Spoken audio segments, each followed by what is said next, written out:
Ya, halo semuanya. Selamat datang di channel Cerita Si Kucing. Selamat mendengarkan cerita horor yang akan gue bawakan ini. Ya oke, langsung aja. Mia memandangi rumah di hadapannya.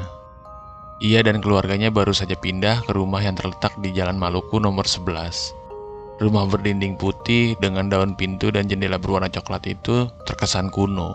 Entah kenapa di mata Mia, rumah itu terlihat agak menyeramkan. Aku tak boleh jadi anak penakut. Mia menggeleng-gelengkan kepalanya berusaha menghalau pikiran yang menakutkan. Mia, bereskan buku-bukumu. Panggil ibu membuat Mia bergegas masuk ke rumah. Bu, kenapa ayah memilih rumah ini sih? Tanya Mia. Badannya membungkuk untuk meraih kardus berisi buku. Di lingkungan sekitar sini, hanya rumah ini yang dikontrakkan. Lagi pula harga sewanya murah. Karena itulah ayahmu menyewa rumah ini, sahut ibunya. Tangannya sibuk membuka sebuah kardus berisi selusin piring. Mia berlalu dengan kardus di tangan menuju kamarnya. Di ambang pintu, ia tertegun. Pandangannya menyapu seluruh kamar. Ia teringat akan mimpinya sebulan yang lalu, sebelum pindah rumah. Dalam mimpinya, ia berdiri di depan jendela sebuah kamar. Jarinya menggenggam jeruji teralis yang berbentuk batang. Daun jendela krepyak terbuka di samping kiri dan kanan. Tempat tidur, lemari pakaian, dan lemari buku terletak di seberang jendela. Sekarang kamar tidur di depannya sama persis dengan kamar yang dilihatnya dalam mimpi. Hanya kebetulan, cetus Mia. Ia berjalan mendekati lemari buku, lalu mulai menata buku-bukunya di dalam lemari itu.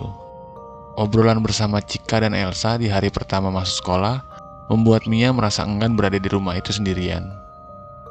"Kamu tinggal di mana?" tanya Cika kepada ia dan Mia berkenalan. "Di Jalan Maluku nomor 11, sahut Mia ringan. "Kamu sungguh-sungguh tinggal di sana?" Elsa terbelalak tak percaya. "Iya, memang kenapa?" Mia penasaran.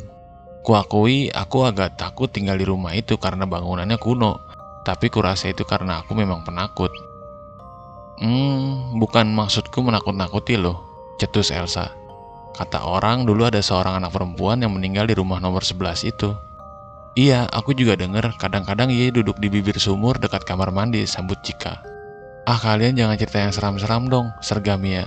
"Lebih baik kita ke kantin yuk, aku lapar." Tengah malam, Mia terbangun dari tidurnya. Ia ingin buang air kecil. Seketika cerita Cika dan Elsa tentang hantu anak perempuan terbayang di benaknya. Mia pun berjingkak perlahan ke kamar Rani, yaitu adik perempuannya.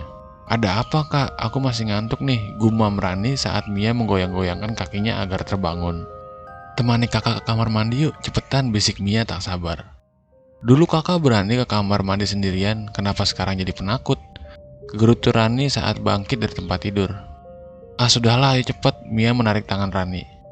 Mia mengembuskan nafas lega ketika telah berbaring lagi di kamarnya. Tak ada hantu anak perempuan duduk di pinggir sumur seperti yang diceritakan Elsa. Ia merasa konyol karena begitu saja mempercayai cerita teman barunya yang belum tentu benar. "Mungkin Cika dan Elsa hanya ingin menggodaku," gumam Mia lalu memejamkan mata. Tak lama kemudian, ia sudah tidur lelap. Suatu malam, Rani berteriak kesal di kamarnya. Suara laci lemari yang terbuka tutup dengan kasar terdengar hingga kamar Mia. "Berisik banget sih, Ran. Kakak lagi belajar nih," tegur Mia. Siapa sih yang menyembunyikan pensil warnaku?" "Kakak ya," tuduh Rani gusar. "Kok malah nuduh?" cetus Mia. "Biasanya kamu simpen di mana emang? Kakak bantu cari deh." Mereka berdua mulai membongkar isi lemari buku Rani. Seluruh buku, tas, dan peralatan sekolah dikeluarkan, lalu diteliti satu persatu.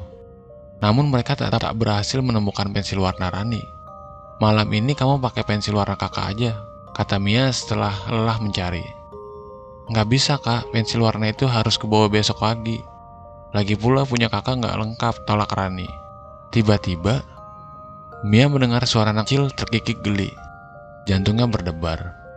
Suara tawa siapa itu, batinnya. Nggak mungkin ayah atau ibu. Mereka sedang pergi malam ini. Bukan pula suara Rani. Jangan-jangan... "Ayo Kak, temani aku beli pensil warna," ajak Rani. Seperti tak mendengar suara anak tertawa. Barangkali halusinasiku aja." Mia menenangkan diri lalu bergegas mengikuti langkah adiknya. Mia terkejut saat melihat Rani menuntun sepedanya melintasi halaman, menuju pintu depan rumahnya. Dari balik pagar, Mia terpana melihat Rani membuka pintu pagar, lalu menuntun sepedanya ke dalam rumah dan menutup pintu. Padahal tadi aku bersepeda mendahului Rani. Kok dia sampai rumah duluan? Batin Mia heran. Spontan Mia pun meraba saku celananya. Kunci pintu masih ada. Hanya Mia yang membawa kunci. Mungkin ayah dan ibu udah pulang, Mia menduga-duga. Kakak tega aku ditinggalin, protes Rani. Dengan nafas terengah, ia turun dari sepedanya. Seketika Mia menoleh ke belakang. Rani, ucap Mia dengan suara tercekak. Lalu ia kembali menatap pintu depan. Gak mungkin, lalu siapa yang baru aja masuk ke dalam rumah? Batin Mia bingung. Mia tak sempat berlama-lama kebingungan. Rani udah berseru memintanya segera membuka pintu dengan kunci yang dibawanya. Malam itu Mia bermimpi bertemu dengan seorang anak perempuan yang sebaya dengannya. Anak dengan senyuman jahil di wajahnya itu bernama Sonya. Telah lama ia kesepian dan ingin punya teman. Karena itu, ia mengajak Rani berkenalan dengan menyembunyikan pensil warnanya. Ia menyukai Rani dan ingin mengajaknya pergi. Apa maksudmu, tanya Mia. Aku ingin pergi bersamanya ke duniaku, sahut Sonya. Jangan kau ajak pergi adikku, sergah Mia, bawa saja aku tapi jangan ganggu Rani. Sonya tertawa puas lalu menghilang. Samar terdengar ucapannya. Baiklah, kita berteman. Mia, bangun nak, ibu mengguncang bahu Mia lalu meraba keningnya. Astaga, panas banget. Dalam tidur panjangnya, Mia melihat Sonya tersenyum padanya. Sonya menggenggam tangan Mia lalu berkata, ayo kita pergi sekarang. Mia mengangguk, ia pun pergi melayang bersama Sonya. Diiringi dengan tangis ayah dan ibu serta adiknya.